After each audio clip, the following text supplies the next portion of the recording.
so anyway, welcome back to another episode of Pulling the Race Card. We are here with our homeboy, Rob Lederman. Hey, ladies. I did not like him at first. You did not. You still don't True like me. story.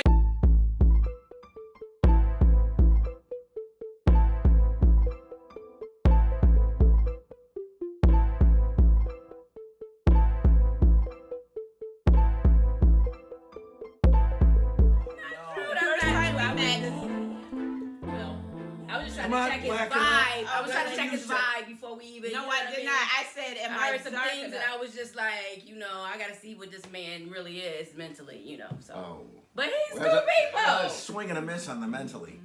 Well, But I got to tell you, both when we discuss of whatever it is that you guys want to discuss, I have really shared this, especially with you because you won't give me your number, is how much I appreciate you guys being a part of my life, and that I hope that this is something that is not just We just at this trying to. time.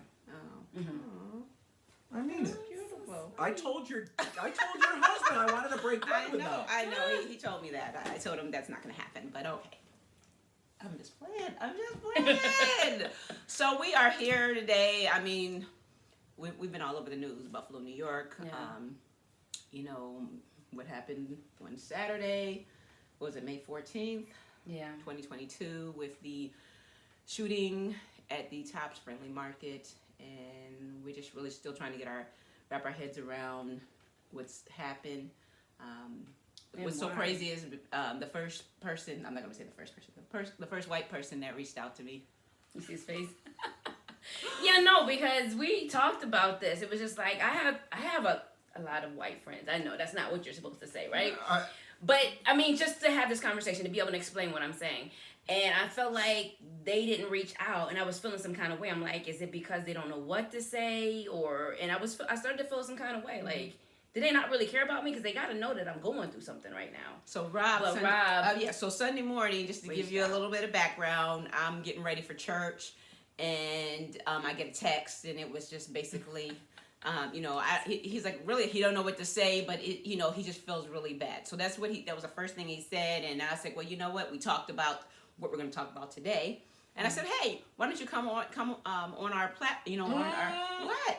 First, you said, I'm getting ready to go to church. No, what I said was, and then no. I said, I want you to be on our podcast. I said, but I'm getting ready for church. What I'm going to do is I'm going to hit you back after we get back. And so then it went dead. And then like literally 2 minutes later, and he's like, I think I want to join you to church this morning. And I'm like, what? And I was like, well, our church is in the hood, dude.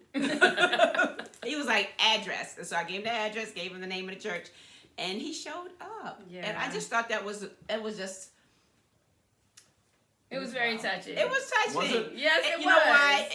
I think the reason why is because the way we met, and to see our friendship blossom from the time we first met, and I'm sitting here like with my preconceived feelings about who you are, giving them the side eye, like exactly. We're looking across from the You're table talking about at the when we were at radio UFO. station. Oh, yeah. right. We're at the radio station, and I'm saying, Lord, like just give me the words to talk to this man, because I don't even know what we're about to be dealing with.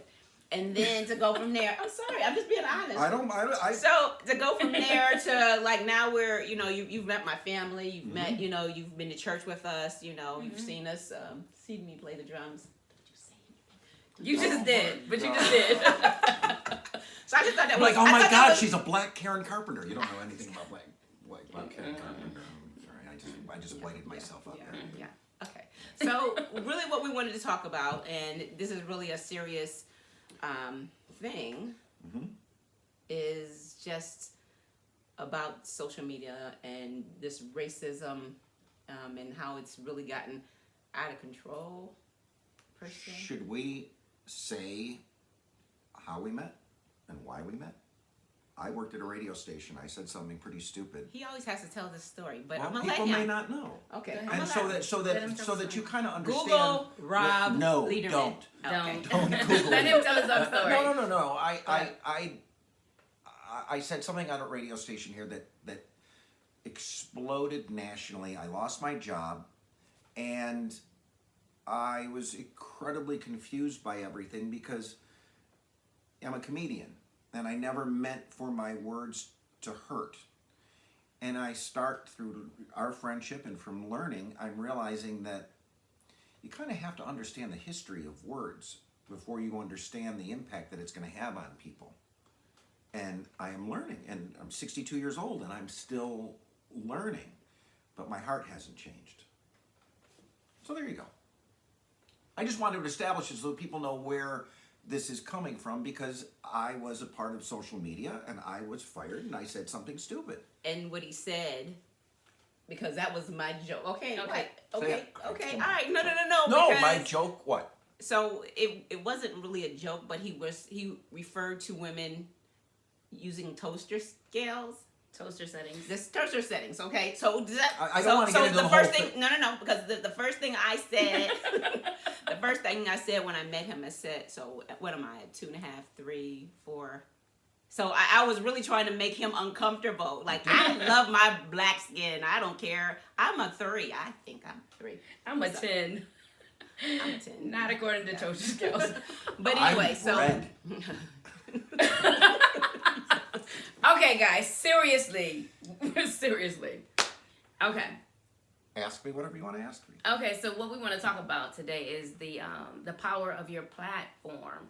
And we're not just talking about our platform here, but just in general, the power of your platform, the power of your words. Ask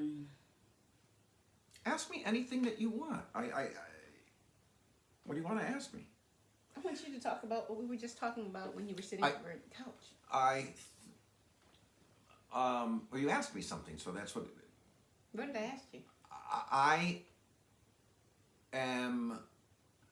Well, one of the things I said was, if anything that I said in a means of trying to be funny over the years, I mean, I've been doing this for 4 decades.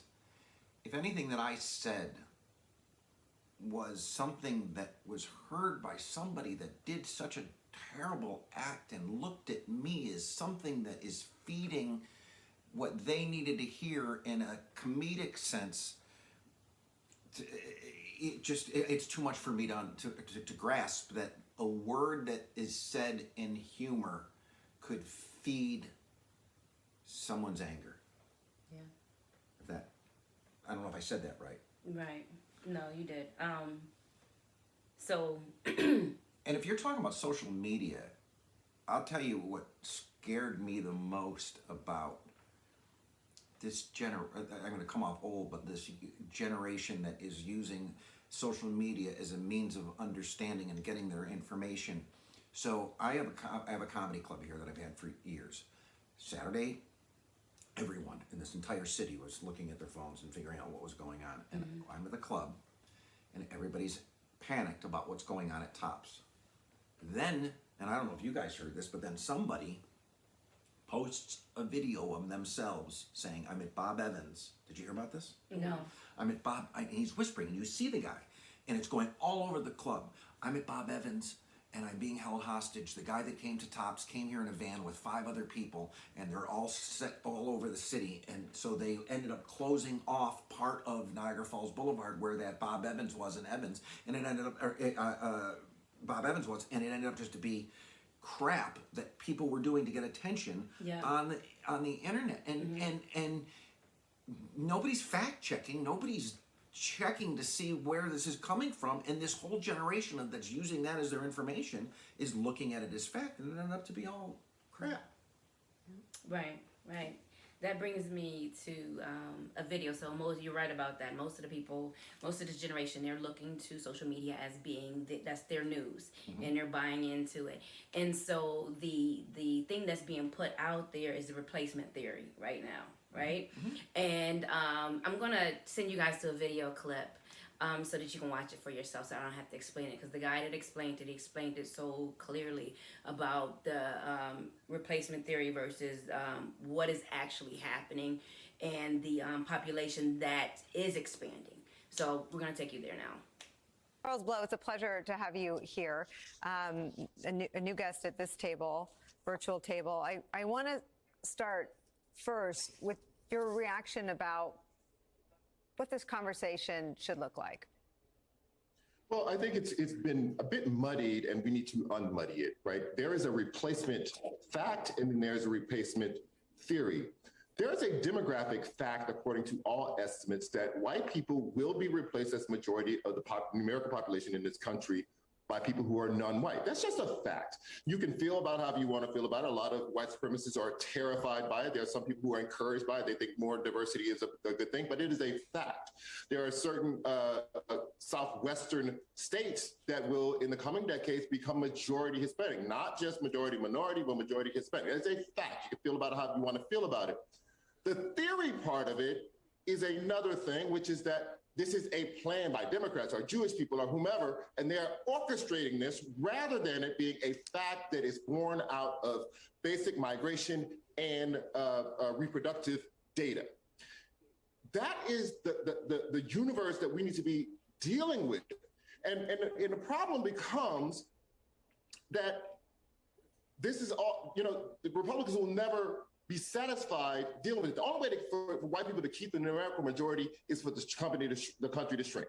For everybody who's not white to have a lower birth rate than people who are white, which would be an economic disaster. So what they do is that they attack it all the other ways that they can think to attack it. They attack immigration, they attack abortion because they believe that white women are not having enough babies. Every baby they save is a baby that adds to the domestic infant inventory, which I guess is a legalist term, but I think these people use it in terms of the way that they need to have more children just to keep up in the game of population.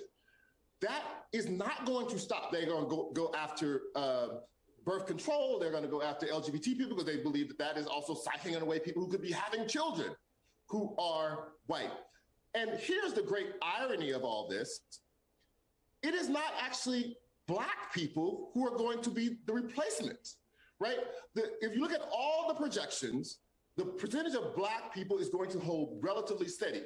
But in the coming decades, there will be nearly twice as many Hispanics as there are Black people in this country, and eventually Asian people will become the largest share of the immigrant population. And so that is the thing. But because there's such a long legacy of anti-Blackness in this country, and because Blackness is the greatest contrast to whiteness, Black people continue to be the largest share of the people who are attacked as hate crimes on the racial scale. So what we need to hold both in both hands here. On the one hand, these are all young white men who are terrorists who are doing this, but on the other is that it is Black people who are bearing the brunt of it, even though, according to their own theory, Black people are not the people who are doing the replacing.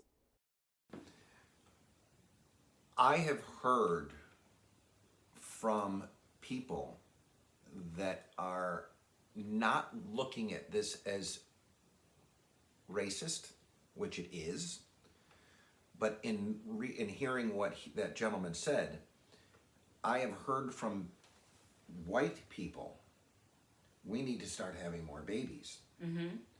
Because a white family will have 2.5 people and 2.5 kids, and a Black family will have, and you do the math, by the time blah, blah, blah, blah, blah, we are now in the minority and then the majority, and therefore we need to be able to have more babies because of that. That's the only thing that I've heard. Not saying that it's right. Right. And so what the other part that he was saying is that theory is being put out there, and the theory is about Black people, but Black people aren't even going to have the numbers. It's not even the Black people that are going to have the numbers. It's the Latin people, and then the Asian people. The Asian people ultimately will have the largest numbers here. It's not even the Black people, but we're the constantly ones being targeted. Because I don't even understand why it's such a big deal. Like what's such a big deal? The majority versus the minority piece of it, because everybody wants to be in power. So white people control everything, like everything, and so like we probably do. Well, do I mean I'm and so I just don't understand. Like, okay, why is it that people are so scared that they're going to become the minority? Like, why? Do they feel? And You know what? I'm about to answer that question. I know exactly what it is because a lot of people feel that they're going to be treated the way they treated others. I think that's what it is. And I don't think that that's what's going to happen. I think people that have been treated unfairly, they know what it feels like to be treated unfairly. So they're not going to necessarily go and treat someone unfairly. Can I disagree with you? Yeah, absolutely. That's why we're here. I think that... And we know you're not speaking for all white people. But No. I just And you Just know all what? the You ones want that to I passed keep on your the way thought? here. Oh, just the ones you passed on the way here. Yeah, which were not. Funny. Which wasn't that many, because because you're in the hood. whatever. So, I think that once you have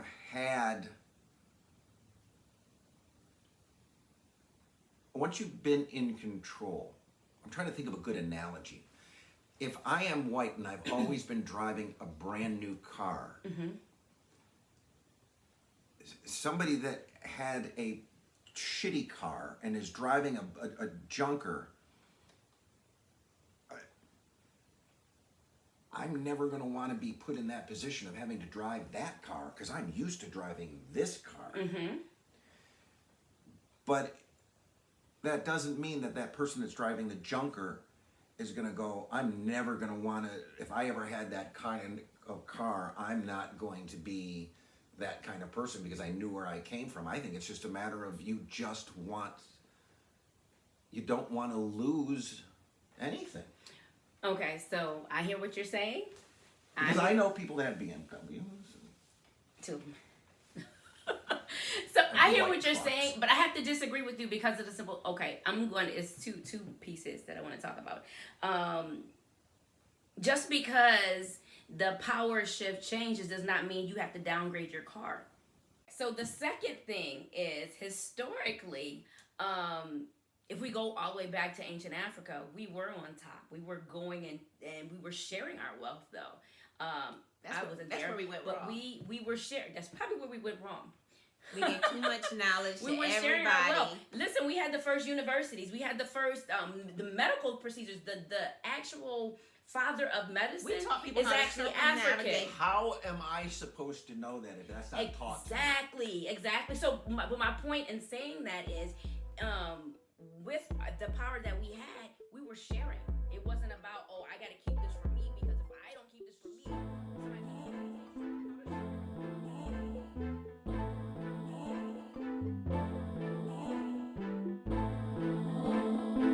but once you have contact with a person, somebody that has a different skin tone from you, once you have that contact, you're less likely to treat them in a negative manner, or if you see something happening, you're more likely to stand up and say, hold up, that's not right, as opposed to, oh, well, it doesn't matter.